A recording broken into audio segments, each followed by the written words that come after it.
girls were attacked, villagers catch a massive crocodile.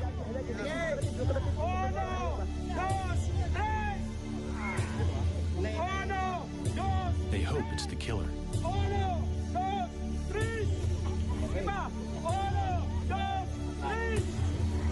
All night long, they struggle to haul it back to the village. It's alive. And it still wants to fight. It's clearly an exceptional animal. But the real question is, have they just caught the largest croc on record? And will that finally bring an end to 2 years of terror? The Agusan Marsh lies on the island of Mindanao in the southern Philippines. It's an almost pristine wetland the size of the city of Chicago. At the southern end lies Lake Mihaba. The enormous network of lakes, rivers, and marshland is an ideal habitat for crocodiles. People live here for the same reason as the crocs. The fishing is good. Some build their houses floating right on the water.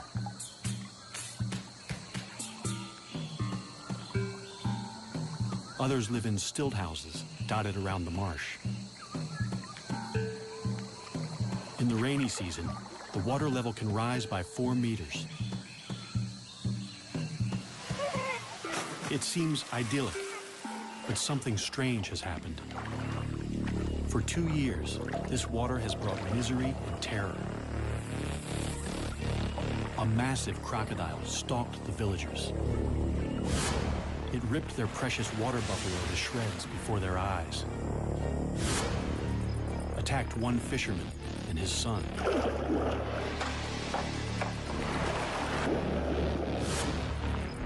And snatched another man from his boat to eat him alive. But it all started with the attack on the schoolgirls on Lake Mihaba, in the heart of the marsh.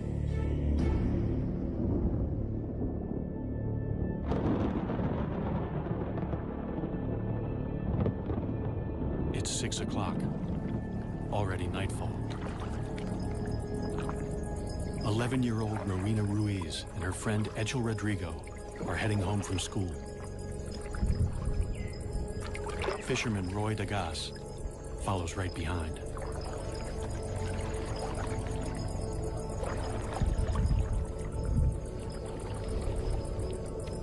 None of them knows that they're being watched by a crocodile about to start a killing spree.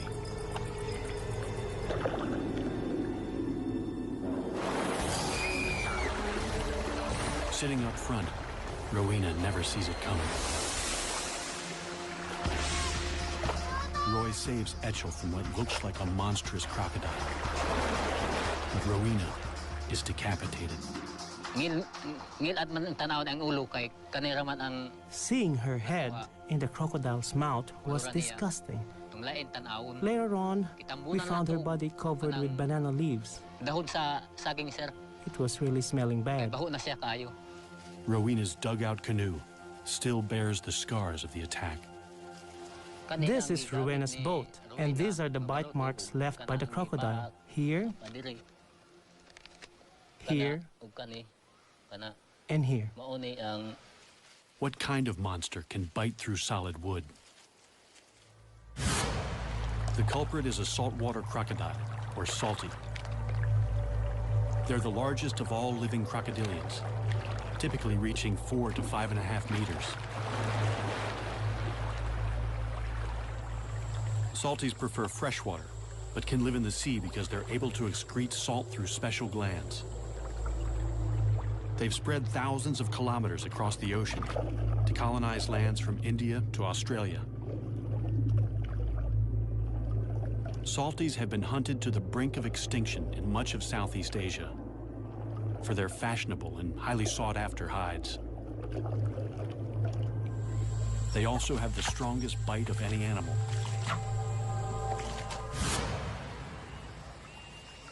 The Agusan Marsh is one of the last strongholds of salties in the Philippines. Since 1994, the crocodiles here are fully protected. Killing one could land you 12 years in prison. The tables have turned. Now the people are being hunted. Roy Dagas is badly shaken by the attack. I was afraid that Rowena's parents would blame me for her death and kill me, since I was the one who picked her up. With a rogue crocodile in their midst, no one feels safe. But they have nowhere else to go. 70% of the people here make their living by fishing. We wouldn't get any work in town because my husband is a fisherman. So we have to stay here in the Agusan Marsh. We have no choice but to stay here. The people who live in the marsh are mostly an ethnic minority known as the Manobo. They live a mostly traditional lifestyle in one of the poorest areas of the Philippines, completely dependent on the marsh for their livelihood. After years of peaceful coexistence, people here suddenly live in fear of crocodiles. We stay inside most of the time because we are scared. We only go outside when Roy is around. We used to see them, but they didn't attack anybody. Attacking people, that's recent.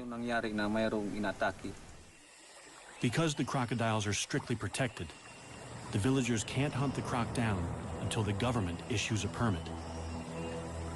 Meanwhile, children go to school, and the men still have to go out fishing to feed their families.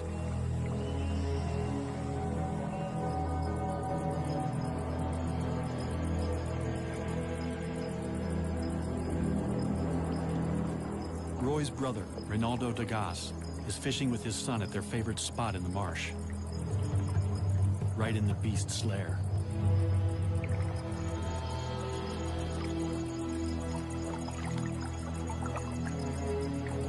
Fishing from the low-sided canoe, they're sitting ducks when the monster croc attacks. The pair fights back. I hit it on the side of its head with my paddle. Then it bit the side of the boat. It was very close. They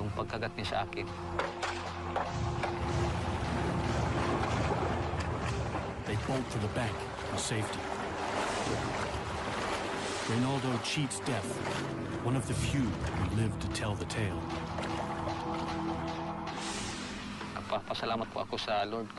I thank the Lord for saving me that night, or I would have been dead meat. Just downriver from Lake Mihaba lies the village of San Marcos, population 1,075. The village has no electricity or running water. It's the main base for the Manobo, including people who live in floating houses and retreat here in the rainy season. Rudy Ayala is the chieftain of this area. Ang pinakadako nga hulga sa buaya. The biggest threat to crocodiles here is the growing number of people moving into the crocodiles' territory, competing with them for food and space. Competition for fish in the lake could be causing the big croc to seek out new food. In San Marcos, it's found a ready supply. The people throw their garbage, including animal carcasses, in the water. The crocodile has been spotted in the river that runs through the village. Rudy lays down the law. The advice is simple. Don't lure the crocodile into the village with easy meals. It seems to work. There are no further attacks near San Marcos. Instead, the crocodile sets off in a different direction. It's been spotted 5 kilometers south of Lake Mihaba, and it's about to kill again. Nueva Era is a remote village set back from the marsh.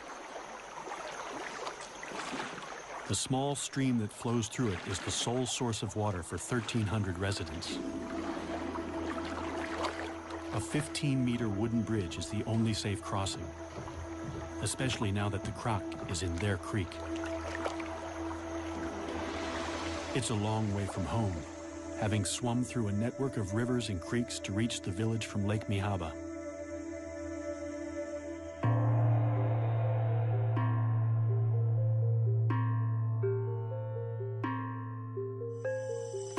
Local farmer Daniel Oxtero has already worked a full day on the land. After dinner, he has to go out fishing, working a double shift to feed a wife and 7 children. He doesn't go far. Fishing near the bridge, he's within earshot of his younger sister. Daisy's house overlooks the creek.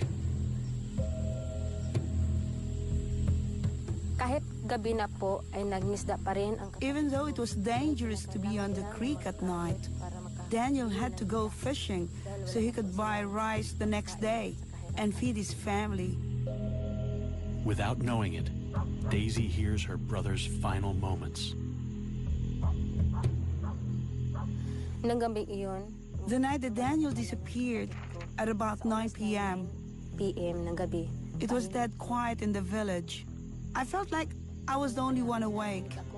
Then the dog started to bark angrily.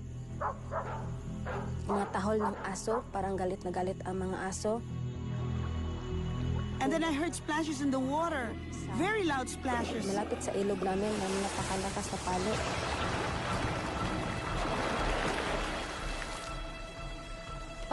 I was terrified, so I went to bed.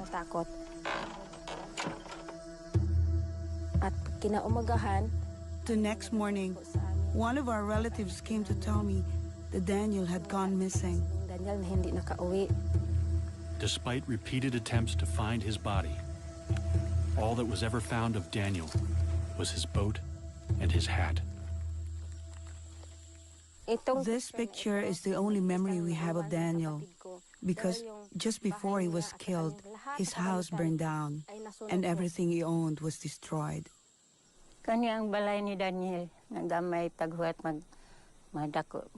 This was Daniel's house, but it burnt down. He was building another one when he went missing. Daniel's family lost a provider and a much-loved father and son. Of course I miss him. He's my son. Perhaps it was fate. He was a fisherman, and maybe this is a fisherman's fate. The fate of Daniel's killer is also sealed. The government in Manila has finally issued a permit to hunt down the rogue crocodile, as long as it's taken alive. There's only one man for the job. Croc legend Ronnie Sumiller has been hunting nuisance crocodiles for 20 years. This will be his most dangerous mission yet. Members of Daniel's family are eager to show Ronnie to where the attack happened.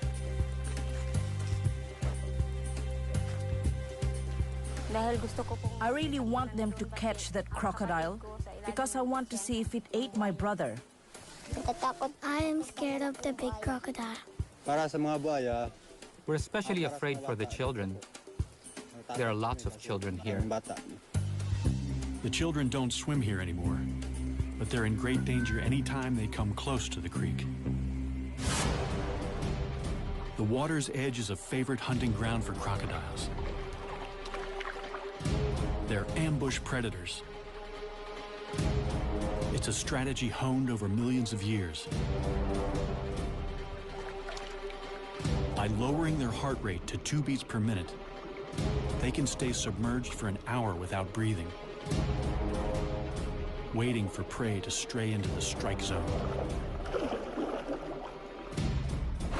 The attack is sudden and fast. Death can be slow. Crocodile teeth are not for chewing. They're for holding the prey, while the croc uses brute strength to rip it to pieces. They spin to tear off chunks from large prey, the infamous death roll. Smaller prey is shaken to pieces. Ronnie's plan is to use the croc's own preferred hunting strategy to capture it.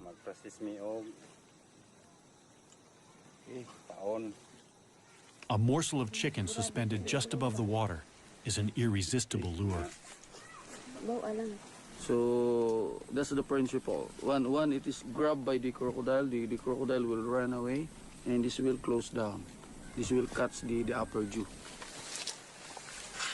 In Ronnie's experience, a snare is least likely to injure a crocodile.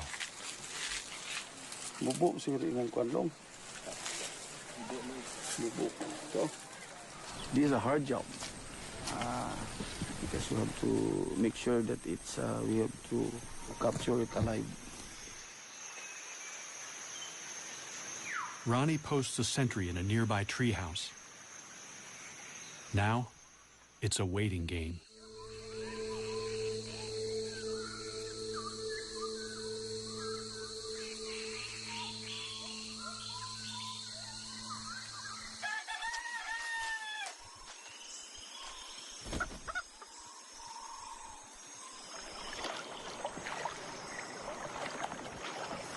In the morning, the bait is gone and the trap is torn.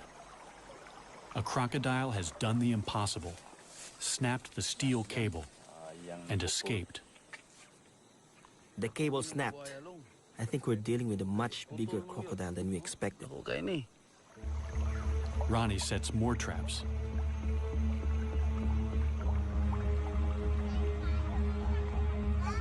For the villagers, it's a terrifying wait. They find trap after trap in shreds. The croc must be huge. 3 weeks later, a trap finally holds.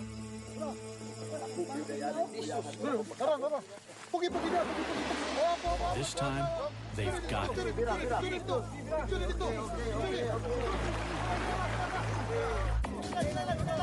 Several dozen men strain in a tug-of-war with a powerful crocodile on the end of their line. The beast is so heavy and so powerful that it takes several hours to haul it in. It's clearly no ordinary crocodile. But it's only when they finally land it that they realize exactly what they're up against. It's immense.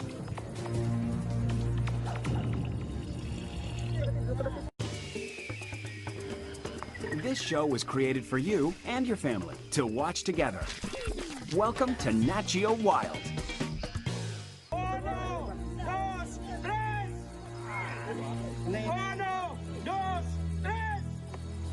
60 people work all night to drag the beast 1.5 kilometers back to the village.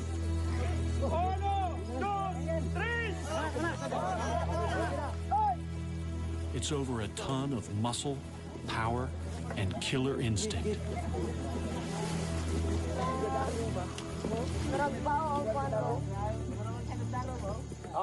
As word spreads that they've caught the killer, more and more jubilant onlookers flock to the creek.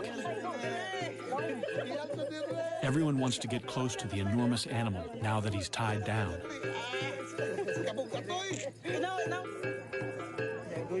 There's plenty of fight left in the croc.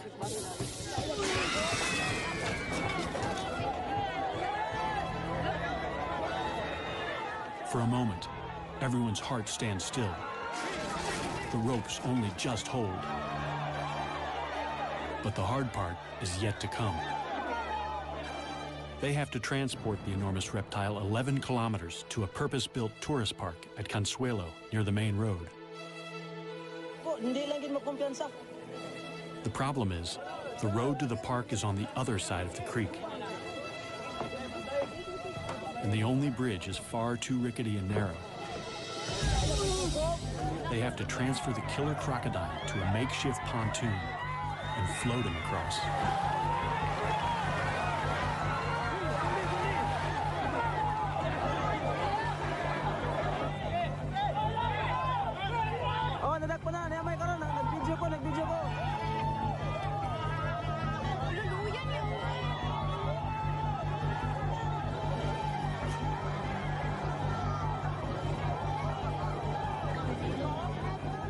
Finally, after they struggle for 24 hours, victory.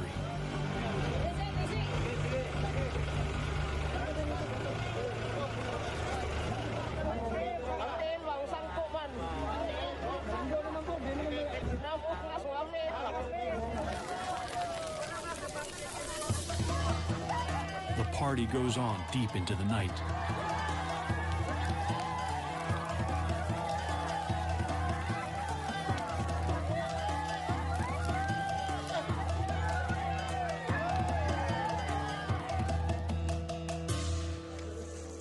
Morning finds the monster the star attraction at the Echo Park.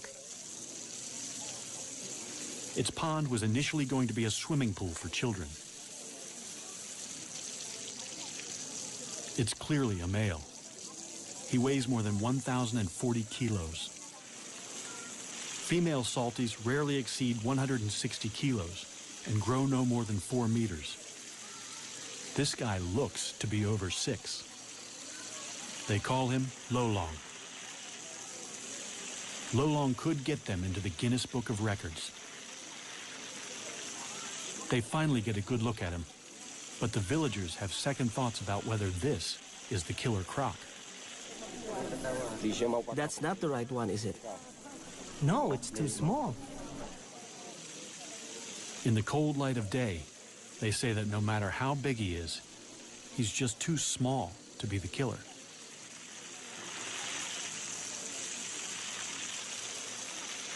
Roy Dagas, who was with Rowena when she died, is certain that this is not the croc he saw that night. It's too late to prove Lolong killed Rowena 2 years ago. But Daniel Oxtero has only been missing a few months. Could his remains still be inside Lolong's stomach? Crocodiles swallow large chunks of prey, bones and all, without chewing. They have the strongest stomach acid of any animal. Flesh will be dissolved in days, bones in a matter of weeks. But they can't digest anything made of keratin. So horns or human hair and fingernails can remain inside the croc for months. It's a long shot, but the people are desperate for answers. They can't slice him open. The next best thing is to pump his stomach. As soon as news of the capture breaks, Ronnie rushes back to the village to look for proof. He inserts a length of plastic tube down the croc's gullet. Then he pours bucket after bucket of water into him until the croc vomits violently.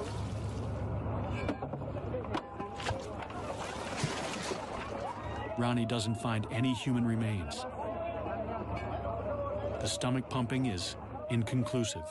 It's possible they didn't get everything out, or that Lolong had coughed up a hairball before they caught him. It's also possible that another giant crocodile killed Daniel, and that it's still out there. Life is returning to normal on the island of Mindanao, but it's not safe to go back in the water. Giant crocodile sightings continue, even after the capture of the monster croc Lolong. Ronnie Sumiller is called back for duty. I am going back to capture the big crocodile, bigger than Lolong, because the villagers are endangered. Lolong could have taken to the creeks because a more aggressive male chased him out of the lake. It's a frightening prospect. The first place to look is Lake Mihaba in the heart of the marsh. Agusan's crocs are notoriously shy, so the best chance of finding it is at night. We are going to Lake Mihaba to spotlight and hopefully to see large crocodiles. With a local guide, he ventures into the crocodile's world at the most dangerous time. Every attack so far has occurred at night. It's a dangerous to do this in this lake because of the presence of the large crocodile. But using flashlight, normally they will not attack. They're not alone. There are hundreds of crocodiles all around them. One of them could be the giant killer. In this lake, it could be 2 or 3 large crocodiles. Could be as large as lolong, maybe 20 feet. They see lots of smaller crocs.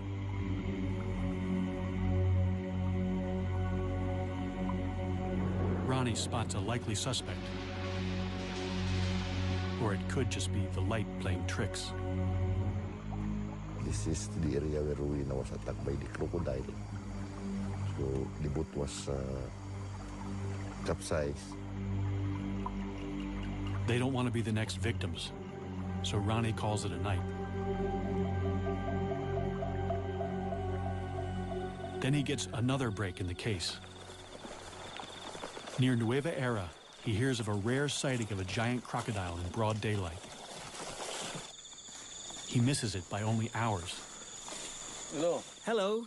Did you see a crocodile over here? Yes, at about 11 o'clock. So, this is where its head was positioned? Yes, with its shoulders over here. How big do you estimate its head was? It was huge, and he had his mouth open like this. With a stick, Ronnie measures where the head was, so he can estimate the croc's total length. So they're at the pit. I've never seen a crocodile like this. He is almost 40 feet, I should say. It's really a huge crocodile. Even for a skeptic, it's scary to imagine the croc that hauled out here. Then Ronnie discovers that this is not the first time that someone has reported a 12-meter croc around Nueva Era.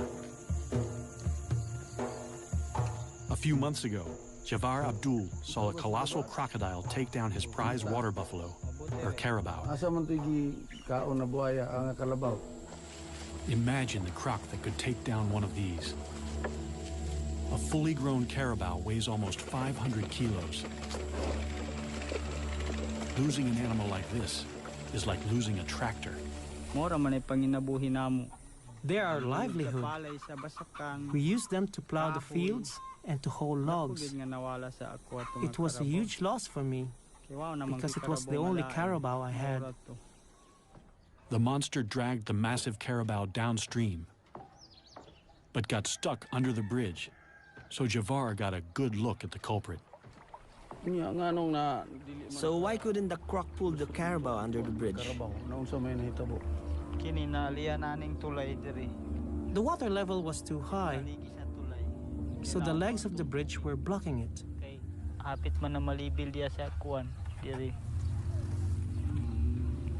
And how many crocodiles were there?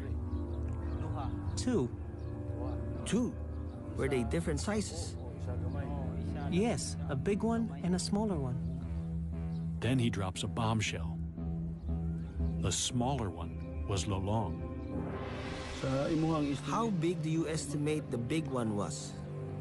I estimate more or less from that point over there to the far side of the bridge. Okay, let's measure that.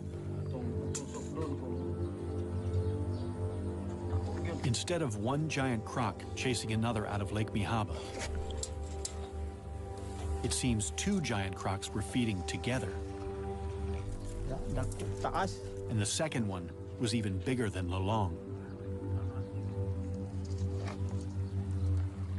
Wow! 12 meters, ang taas. Oh, dako gyud nga buhaya kay 12 meters man. Ronnie now has 2 sightings of a croc even larger than Lolong, the one they captured.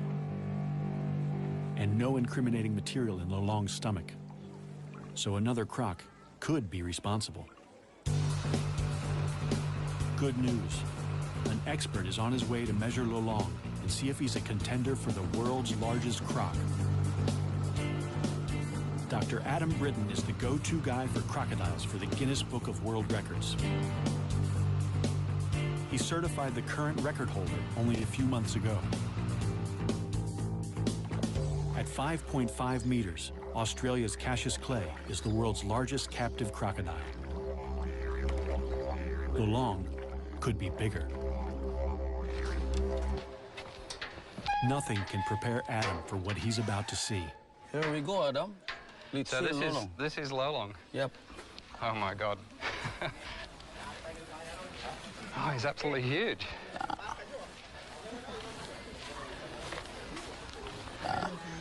That's Lolong. It's incredible. Huh? Yeah. So really huge. I think he's the biggest crocodile I've ever seen. Yeah.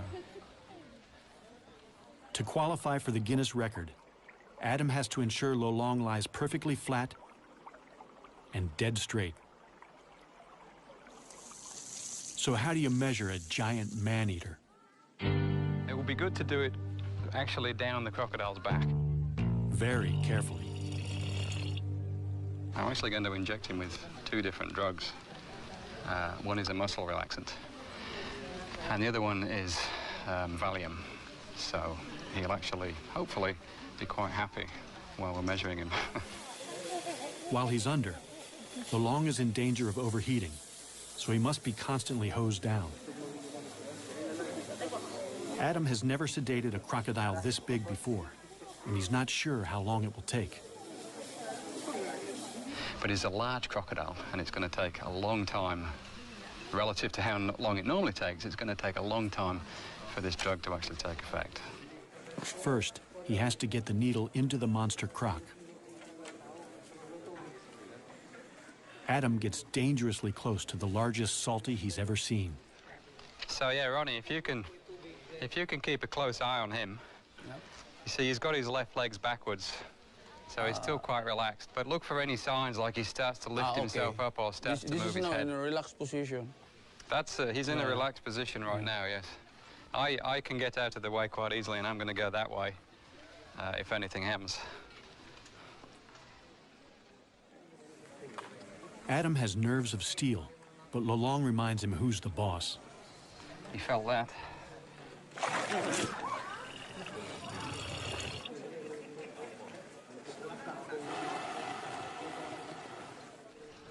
He's got some really powerful muscles that run down his tail, and this is intramuscular. So I'm just gonna go between the scales here. You see this skin is so soft, it'll just go straight in. If I were to try and get it through there, it's actually quite tough. Okay.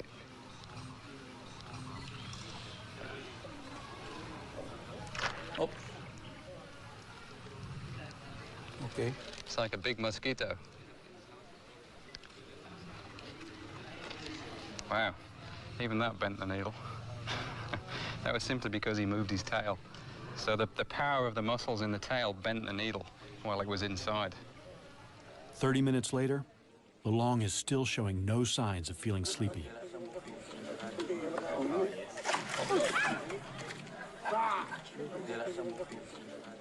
It's actually good. Every time he swings like this, then his blood is pumping.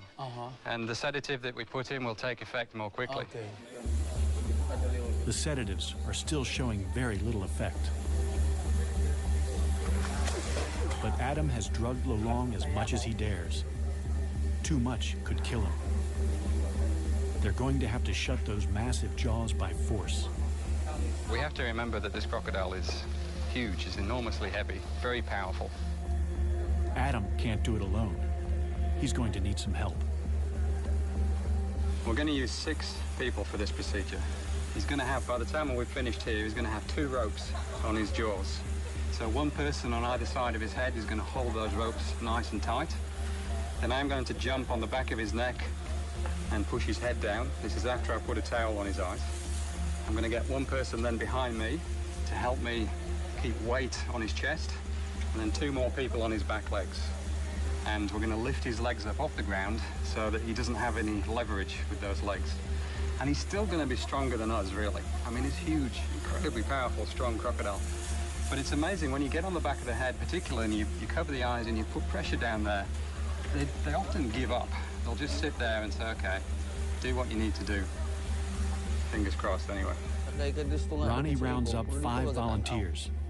They have to get in the pen with the giant crocodile and sit right on his back. Okay, let's go and test him first and see if that drug is taking any more effect.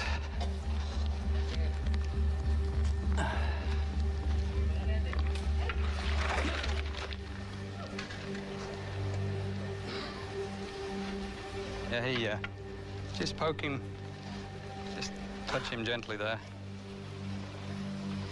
You see the way he tried to flick his head then?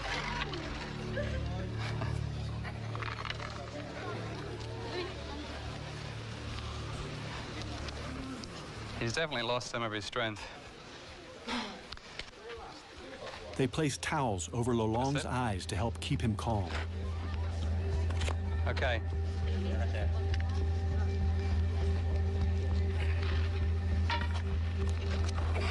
Holy mackerel. Okay, quick, grab his legs. Now we need someone. Okay, everyone on, someone with the tape now to tape his jaws. Don't it sticks to itself. One more, that's good.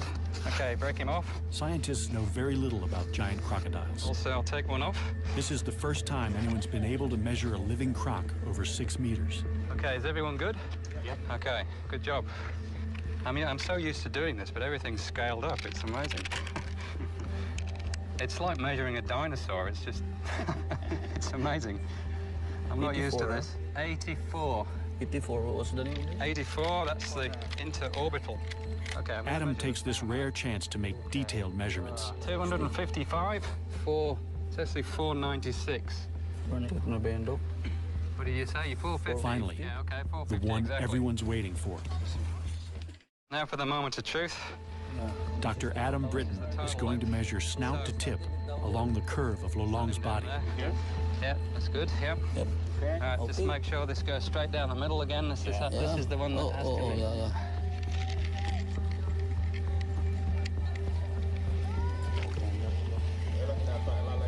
Can I get someone to hold this?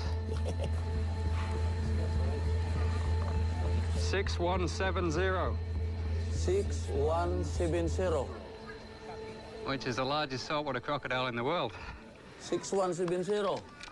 In fact, that's the largest crocodile in the world, full stop. 6170.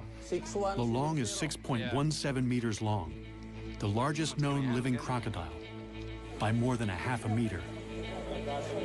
Time for a photo opportunity as Adam declares a new Guinness World Record. The official size of Lolong is 6.17 meters.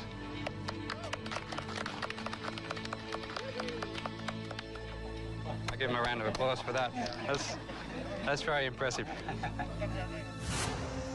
How did Lolong get so big? Adam thinks he was born to it, and that he could have big brothers with the same giant crocodile DNA. As with humans, nurture is just as important as nature. Crocs grow most when they're young, but any stress inhibits growth. Only 1 or 2 siblings in a clutch reach their full potential. In his formative years, Lolong must have had plenty of food and few competitors.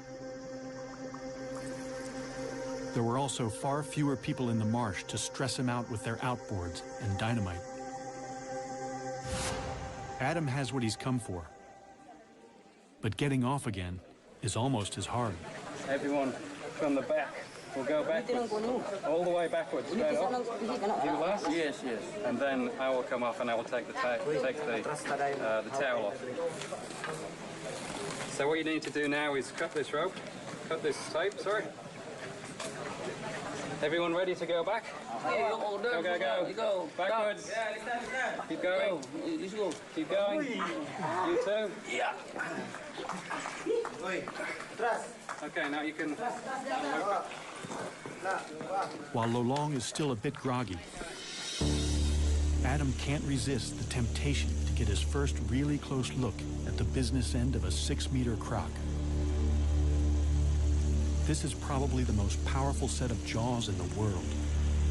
with teeth that'll make a meal of anything unfortunate enough to get too close. One thing that's interesting with these big crocs is the size and the shape of the head varies a lot. Lolong's is quite wide, so it's actually very interesting. He's got all these incredible gnarly ridges all the way down the front of his snout. But you look at his head and it's so flat and wide. Oh, and now he's opening his eyes to look at me. So, well, if he's looking at me, I'm going to move a little bit further out of range. So a saltwater crocodile has got the strongest bite of any animal, without question, and particularly Lolong. I mean, this will be, if we were to measure this bite, he would be the strongest that had ever been measured. It's quite amazing. But if you're going to have such an incredibly strong bite, then the jaws have got to be strong enough so that they don't splinter when you bite down on something like a turtle, for example. And the whole shape of the crocodile's head is really designed to give it that strength so that it's reinforced. So if he bit down on something, then it's not going to escape. Which reminds me, I better step back before I actually test this myself. Lolong is now officially the world's largest crocodile. His newfound fame is a massive boon to the community's tiny economy. In just the first few months, he brings in over $11,000 from tourists. There's a thriving cottage industry of Lolong-related goods. Their once mortal enemy has become a source of pride. However, there is still no proof that Lolong killed anyone. The attacks probably started because more and more people are moving into the crocodile's territory. And crocs are smart. Once they're onto an easy meal ticket, they'll keep coming back. There have been no more deaths since Lolong's capture. Still, the rumors of another giant croc won't go away. And after Adam and Ronnie go home, the people of the Agusan Marsh will still be living with thousands of crocs just meters from their houses. They've caught the world's largest crocodile, and they have a pen ready for his bigger brother. No matter what the experts say, the people believe that the real killer is still out there.